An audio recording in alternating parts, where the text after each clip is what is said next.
Coming up today on Living by Design, our Healthy by Design 8-week challenge finale.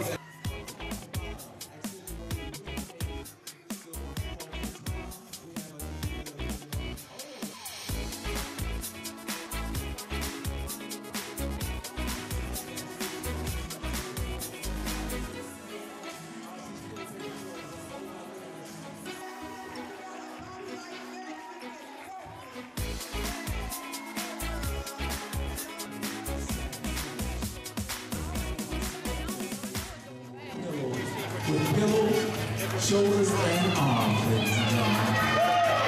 As she slowly unbuttons her dress, it will be a surprise. Imagine walking away from a 28-year executive management career in corporate America to pursue your passion of empowering the world, giving them the tools they need to live their dreams. The Living by Design show with Kathy Holloway Hill. Impactful, informative, empowering. Take a look at a few of the guests that have been on the show.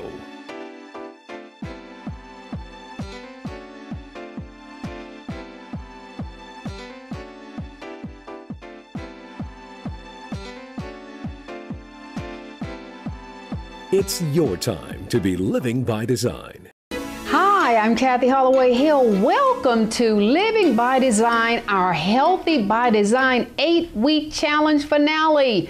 I am so excited, and I know these ladies are excited, and we are so grateful and happy to have you ladies here to talk about this amazing journey. Welcome back, ladies. Hi. Thank you. Renee. Yes. I know you have been one busy person. Yes, ma'am, all the time. I know, right?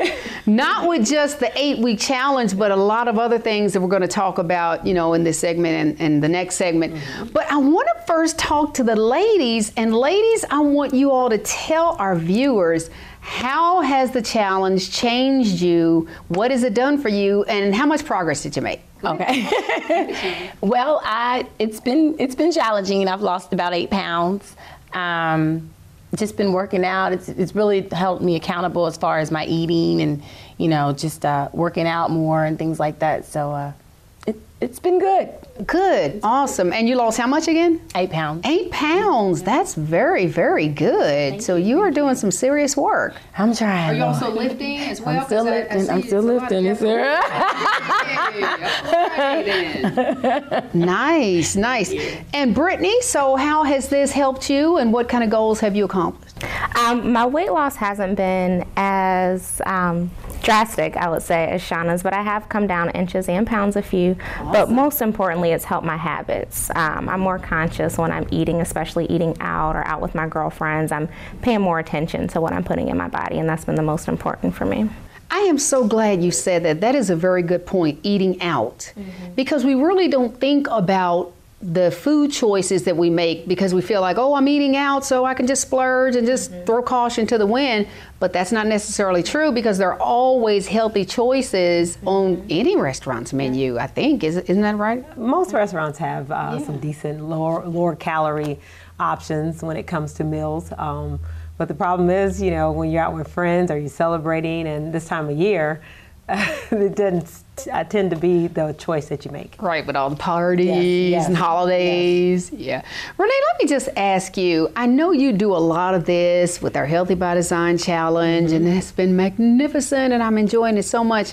What are some of the common denominators that you see among the ladies that you work with? Because I know everyone is different and unique in their struggles and their challenges and the things they do love. But what do you see as the common denominators as some of the struggles? Like the people don't like drinking all the water and just the discipline. And what are some of the challenges? Well, the challenges right now, particularly this time of year, I tend to see women set more goals and are more excited about weight loss more in the new year, beginning of the year, in the fall, in the early part of the year as well, because everyone wants to set a goal of looking great by time is swimsuit time or vacation time.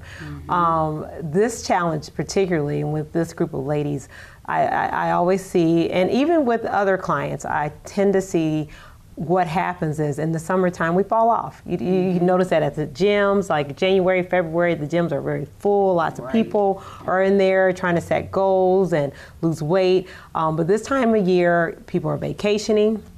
We're celebrating more. We tend to actually consume more liquids, we drink more of our calories this time of year. And so exercise is not, and also eating well is not on the minds of most as much this time of year. And year after year after year, Kathy, I've seen that with lots of people. Even with myself, I tend to feel like this is more of my challenging time during the warmer months. Okay, well, you can't tell it. Yes. I have a different discipline than most. I'm sure you do. Speaking of not being able to tell it and discipline, you recently had a fashion show, an event. Yes. Talk a little bit about that. Well, first of all, this past, it was May 1st, we hosted a fashion show for my clients, and it was also a fundraiser to raise money for the Coburn Place, which is a home where women are able to go there and live. And they're usually it's because of abuse, and so them and their children are able to go there and live.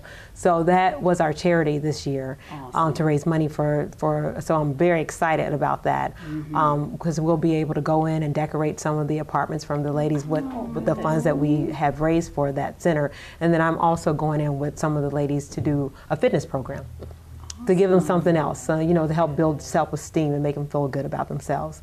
So I'm excited about that, but the event itself, the ideal came about because I had went to a fashion show last fall, and it was awesome, but I'm always looking for ways to challenge my own clients and keep them going and keep them excited. And this was the opportunity again for them to showcase where they've gone, how far they've gone with their nutrition plans and changing their bodies. And so I like to always put them out front and center. And so the ladies enjoyed it. Everyone got diet plans, and we're doing workouts, getting themselves prepared. So I just, I think sometimes people need challenges, a reason to keep training their bodies and doing what they're supposed and staying disciplined.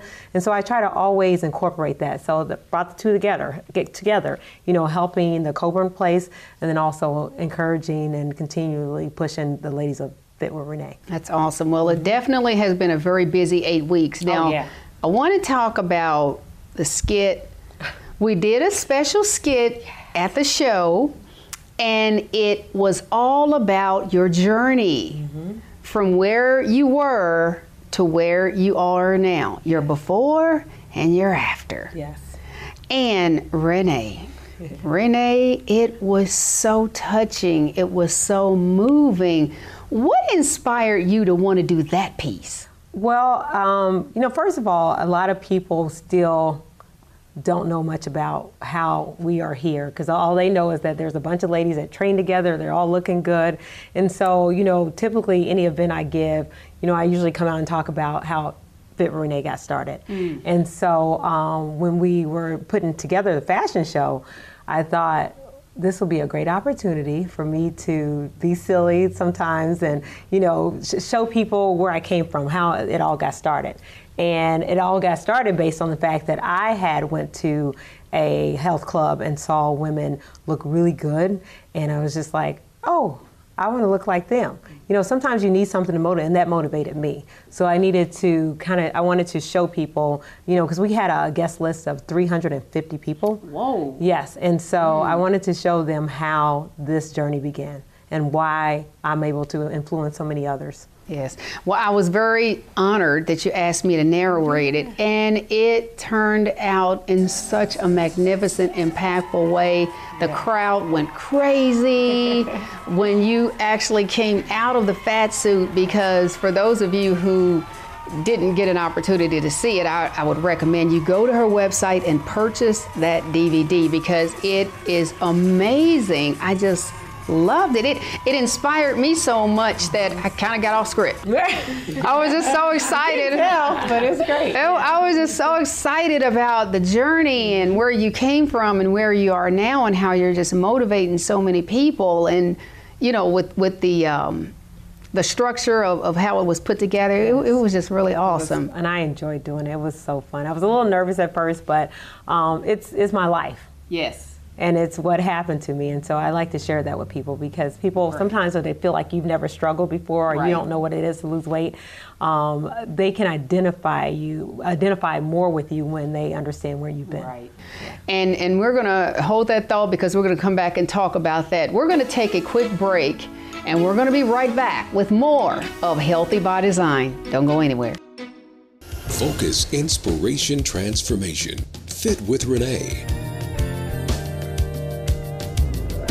At Fit with Renee, she helps you get focused on your goals, inspires you to live a healthy life, and be transformed into the person that you know you can be. For more information, visit the website at fitwithrenee.com. Focus, inspiration, transformation. Fit with Renee. Welcome back to Living by Design. We are here at our 8-week Healthy by Design finale, and I am so excited to have these beautiful ladies, and Renee, of course, joining us. Now, ladies, I want to ask you, now that the 8-week challenge is over, what are some of your personal goals? Of course, I know you're going to continue with the healthy regimen, but what are some of your other personal goals? We'll start with you, Shauna. Well, like I told you before, my goal is to compete. So that's my plan is for next year is to compete, and then I actually kind of want to run a marathon, maybe a 5K. Start small, but yeah, but that's some of my personal goals. Okay, so the short term is to compete, and then the longer term goal is to run a marathon. Yeah. Awesome, I like that. I like that. So, have you done that before? Or? I've competed before, but I've never ran. Okay. So, but I've been wanting to. Okay. So I'm just a treadmill runner right now. I know that. You know that feeling. So. Yes. Awesome. What about you, Brittany? A marathon is one of my long-term goals also. Next May, hopefully, be in a place to do that. But overall, I just want to look like this. Right. Don't we all? When I'm that, I'm forever and ever. going to be 30 in February, so just wanting to have healthy habits so that I'm not 35, 40, wanting to get my body back, but to be in a good place. Right. And you also, I know everyone's goal is, I know it's not that easy, but everyone's goal is to eat healthy all the time. Just make that the norm and splurge every now and then instead of splurging forever and then eating healthy every now and then. So that's always a great goal for everyone to have, because it's so very important. What about you, Renee? What are some of your personal goals now that the 8-week challenge is over? Personal goals. Well, first of all, it's, I tell people all the time, I always set goals for myself. And so with that, as I mature, I'll be 45 this year. Wow, it's amazing. My goals are always based on bodybuilding. And for us, that principle is really about being a past bodybuilder, is to improve body parts. And so this year, it's like my focus is my lower body. That's where I tend to hold more of my body fat. And so to build more lean muscle mass. So I, my personal goals are all surrounded around eating the right type of nutrition to help me build my legs, my glutes, so really focus on my lower body, because my upper body is easy and it comes in quickly. And also to continue to strengthen my core. I tell the ladies and everyone all the time, you have to constantly be on your body. You have to set goals all the time. You shouldn't ever just take long periods of time where you don't do anything for your body. Nutrition is always first. You cannot build a body on a weak foundation, just like you can't put a house on not a solid ground. So you have to make sure it's very solid. So that is your nutrition. That is making sure that your meals are very balanced. To grow a body. So you have to have certain amounts of proteins and good carbs and good fats in your diet in order for your body to change and continue to grow in the best way. So my personal goals are all surrounded about lower body, changing that a little bit more, working on my core, strengthening it, and getting a little stronger. Okay. Now, I got to go back to something you said when you were talking just now. You said your upper body is easy, it just comes in. Okay, is that just you, or is that how it typically is for most people? For most people, I think, and for a lot of the women that I've seen and I've worked with over the years, and even the males, the lower body, because you have less body fat on the upper part of your body.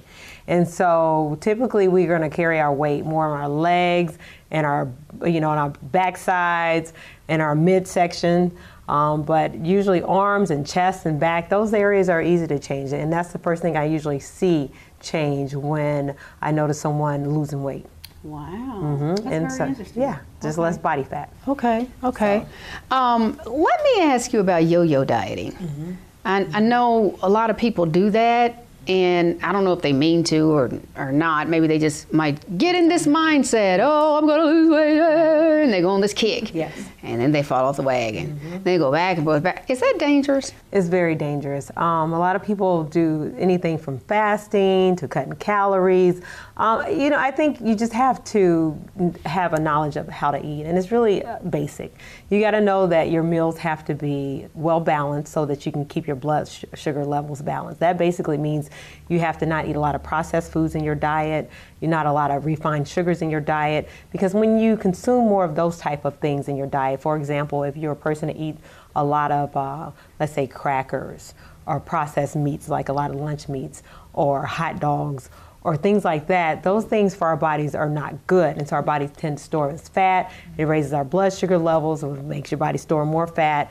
You have to get into the frame of mind that I need to eat more clean foods that their body will utilize to give you energy, and also that are able to be burned quickly. Those things are more clean things, like a lot of vegetables in our diet, lots of greens, lots of complex carbs, like you know, like whole grain rice, and also potatoes like yams, and of course lean proteins. You got to have some protein in your diet. Some people are vegan, which is wonderful, and they may do more plant proteins like in their vegetables and beans. Right. And others, you know, I say if you're going to have protein in your diet, stick more with fish that have good fat in it, like salmon, or stick with white fish, or stick with lean chicken or turkey. Okay, Yes. all right. And I know I actually get this question a lot, and I would kind of like to know the answer myself. Are there dangers in fasting? Because I know people do it sometimes for religious purposes, and sometimes people just do it because they're depressed and they kind of get in it. Absolutely. The dangers of fasting, it slows your metabolism. And if you're slowing your metabolism, that allows your body to slow down, so that you're going to starve your body. You're going to store more body fat. So you're not utilizing your body's fullest potential of utilizing nutrients that your body needs. People fast for a different reason. Like you said, what's a healthy way to fast if you are fasting, like for church or you know, spiritual, religious? For spiritual, and you know, a lot of clients do fast when especially it depends on the springtime or their church and stuff. The best way I tell people to do it is, always keep water in your diet. Some churches allow certain things, so again, keep it clean. So more beans in your diet, fruit is usually allowed in their diet, lots and lots of vegetables. Because what tends to happen is people who fast will tend to go more towards starches, a lot of potatoes and everything. It's like, well, let's figure out a way to put a little protein in your diet. Balanced meals are what is going to keep your body more stabilized and healthy and keep your blood sugar levels. And it always boils back to that. That's why we have so many people with diabetes, because their blood sugar levels are so unstable all the time, which makes their insulin levels very off whack. So therefore, their body starts to break down and the insulin levels are not regulated. But fasting, I typically say, if it's not for religious purposes, then we probably need to focus more on just balancing your meals and learning how to eat correctly, instead of focusing on taking your body to a level where you're denying it certain nutrients that it needs. What about protein drinks? If you are fasting, can you just do protein drinks for a day or two? Is that a healthy way to fast? You can supplement with a protein shake, but again, it just some churches or religious organizations won't allow them. So it's best to know how to do it, and if a protein shake would be good if that is on their plan of action. Okay, that's awesome. And I know that's very good information, because like I said, I actually get asked both those questions. Yeah, fasting, but if you're not doing, if you don't necessarily are doing it for a reason, or you think it's going to help you lose weight, there's a better way to do it. Absolutely. And balancing your nutrients and knowing how to eat is more important. Yeah, right. And it's going to give you a long-term results. Absolutely. We're going to take another quick break, and we are going to be right back, so don't go anywhere. Focus, inspiration, transformation. Fit with Renee. At Fit with Renee, She helps you get focused on your goals, inspires you to live a healthy life, and be transformed into the person that you know you can be. For more information, visit the website at fitwithrenee.com. Focus, inspiration, transformation. Fit with Renee. Welcome back to our Healthy by Design 8-week finale. I am here with Renee and these two lovely ladies. And so now, Renee, I want to ask you a few questions. And these are actually from our viewers and your fans. I receive hundreds of email notes about this, the Healthy by Design Challenge.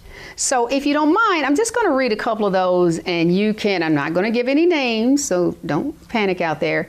Just give the answer to, because I'm sure there are a ton of people who have maybe the same question, so you can give the answer. Okay, so the first question I have here is, my weight is very heavy. I don't think I would qualify for your challenge because I weigh 468 pounds, and I don't know where to begin. Everything is difficult for me. When I try to give up carbs, I get withdrawal symptoms, headaches, and other things. What are some very few small steps that I can take to start the process? Well, first of all, this is the first step, just being able to express to someone that you're there. And so I applaud that person for that. But the first thing that I would recommend is that they visit their doctor. And get some things checked out, their heart and some other things, and make sure that they are able to start a workout program. So that way the doctor can do a full assessment of their health. And once the doctor clears that person, the first step that I would recommend would be that they start with nutrition. I'm always going to say that, Kathy. That's important. So I think the best thing that they could do is for a couple of weeks, log exactly what they've eaten, the type of foods that they're eating. There online, you can find so many programs where there's calorie counting, and the simple thing for them to do is put in all the food that they've eaten. It gives them a total amount of calories they consume for the day. So that way you know where you are. And then you can say, oh my gosh, because the average diet, a good diet, depending on a person's size, could be anywhere between 1,800 to 2,500 calories a day. But for a larger person, it can be a few more calories than that. So if they could log in and at least see what they're eating, and then in order to lose weight, we know that they need to go into a calorie deficit by the end of the day. So that means that once they know where they are, then they can start reducing their calories by saying, okay, let me take out these 5 cookies that I ate, or this burger that I ate, and then that reduces their calories, maybe 400 or 500 calories. And reduces the withdrawal symptoms. Yes, so a little bit at a time. And then what you do from there is walk. And I tell my ladies that all the time. It's like when I meet with them first, it's like learn how to just speed your metabolism up by getting your meals straight, make sure you're eating all day, the right types of foods. Then you just start as simple as walking and do it every day for 30 minutes. Because this person only said, I'm 468 pounds. It is a lady, but she didn't say how tall she was.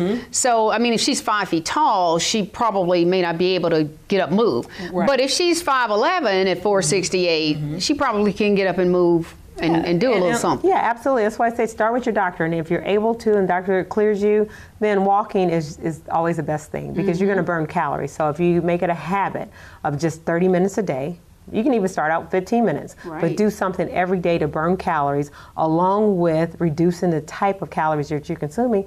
That is the beginning. And that's the beginning for anyone. I don't care if you're 150 pounds and want to lose 10 pounds or if you're 400 pounds. That is where you start. You start with that nutrition and you start with walking. And I like that idea about logging what you're eating because a lot of times when people are just emotional eaters or they're just eaters in general, they snack and they always have something in their hand and they don't even know that's calories. So I love that suggestion to log everything you put in your mouth, write it down. Write it down. Awesome. It could be from juices or a certain type of coffee that you may buy. I mean, you can drink 300, 400, 500 calories and not even realize that you've done that. Yeah. I totally agree because there are some drinks at some of the more popular coffee places. I won't name any. But some of those drinks I have seen online have 700, 800, 900 calories. I'm like, what? In a drink? And every day. Some people do it every single day. Or several times a day. Yes, or several times a day. And they'll say, I don't eat much, but there's your calories right there. Yeah. Here's actually the second question is what we just talked about. Is it healthy to fast? And if so, how long? And you kind of talked about that a little bit. So there's really no time period. It's just the way you do it. Yeah, it's the way you do it. And like I said, based on the research that I've done on fasting, most experts will say that fasting is not a healthy thing for our bodies. Mm-hmm. Our bodies are not made to go in a state of starvation. We should be feeding our metabolism. That's our energy. That's how we stay alive. That's how we move. So you need to feed your metabolism. You need to keep your body's energy going. So fasting is not the ideal way to lose weight if that's why you're doing it. And is it true, because I've heard, I don't know if it's a rumor or a myth or whatever, but if you go on not a starvation diet, but if you fast and you do, your body thinks you're starving, does it start to break down the muscle because it needs that protein? It can break down your muscle. It can break down a lot of things. But typically a person that fasts, the thing that they need to realize most is that they're going to generally go back to their old habits. Right. And you actually are going to gain more weight because you took your body in like a state of not having any nutrients, and then you're putting a lot of nutrients and probably the not the best ones back into your system. So your body reacts like a sponge, and it starts absorbing so much more, and then you gain weight instead of maintaining or keeping the weight off that you lost from fasting. Yes. And so people don't realize that. It's just like that's not the best thing that you could possibly do is learn how to eat a diet that's full of clean foods that have one ingredient. Right. And you eat like that, and you drink water, and you start exercising. That's the best thing you can do for your body. There is no miracle pill. If it was, we all would have it. Exactly. And since there isn't, we need to make sure that we learn how to do the best thing for our body. And being a bodybuilder and training myself and other ladies to do so, I have found that the best thing you can do is make sure that you have a very well-balanced diet. Your timing, the way you're eating, a certain nutrient, a certain time of the day is going to be the best medicine. Okay. And let's just try to see if we can get one more in here. I am a man, and I weigh 552 pounds. How can I start? Is it the same for men as it is for ladies? Yes, it is. Okay. It's basic science. That is, it still goes back to the nutrients, still the same thing. Make sure you go to your doctor first, because anytime you have that type of excess weight on your body, diet, go to the doctor, follow up after that, and make sure you can start an exercise and better eating program. Awesome. If someone wants to work with you, Renee, what's the information, the phone number, or the website? My website is fitwithrenee.com. The phone number is 317-503-8104. So we have lots of information on our website, and they contact us, and I can get in contact with them. Awesome.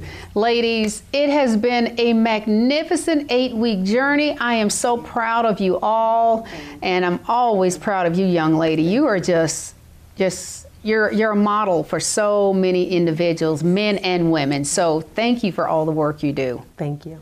We thank you for joining us for this segment of Living by Design, and congratulate our 8-week participants because they have done a magnificent job. You have the information. Get in touch with Renee. Get your life on track so that you can be healthy by design. Thank you.